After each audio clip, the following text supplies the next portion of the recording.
in 2013 over DNA result with Harry, not his son. Did the royals have an emergency backup plan preventing Harry from ever becoming king? Amendment to Succession Bill in 2013 that could be activated if Harry isn't genetically related to Charles. It declared 1. After clause 1, insert the following new clause. Royal marriages, heirs of the body. 1. A marriage is a royal marriage for the purposes of establishing the claim of any person to succeed to the crown as heir to the body if that marriage is a marriage between a man and a woman. 2. A person is disqualified from succeeding to the crown as an heir to the body of a royal marriage if they're not the offspring of both parties to that marriage. 3. This section doesn't apply in any case where both Houses of Parliament pass a resolution to the effect that it shall not apply. As it stands, heirs to any titles or honours must be born of the body of the wife of the title holder. Children born otherwise have to be adopted by the wife.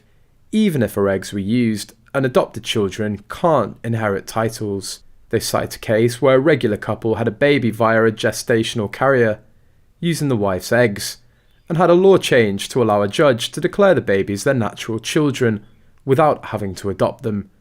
To me, that seems reasonable. However, it often happens that common law doesn't apply to the crown and issues about it, so it'd still be very much up in the air whether babies born with Meghan's eggs and Harry's seed via another woman's uterus would be given rights to inherit. I had been assuming that Meghan and Harry were being ridiculous about not saying they used a surrogate, because surely the law would have been changed for them. But maybe I was wrong about that. The fact that Parliament flat out refused to agree about what seems like a fairly straightforward hypothetical situation means it would have been a real gamble for the Sussexes to take. They'd have been betting on legal scholars and Parliament being on their side.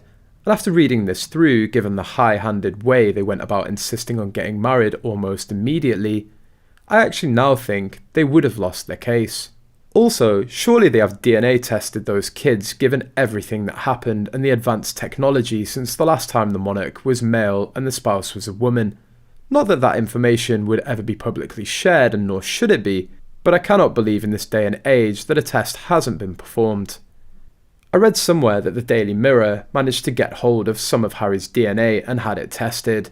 Didn't hear anything after that, so either he is Charles's son, or the result was so earth-shaking a super injunction was brought about. I'm guessing the former, because super injunction or not, news of that calibre would have to have leaked by now.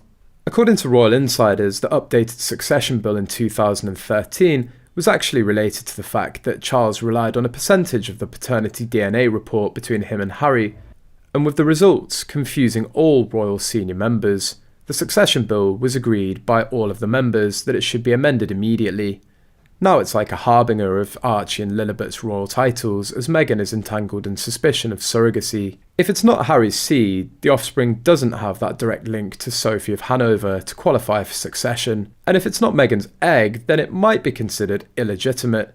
If it has no genetic link to either of them, then it's technically an adopted baby. But with Harry's seed and Meghan's egg via gestational carrier, there's definitely a strong argument for allowing this hypothetical baby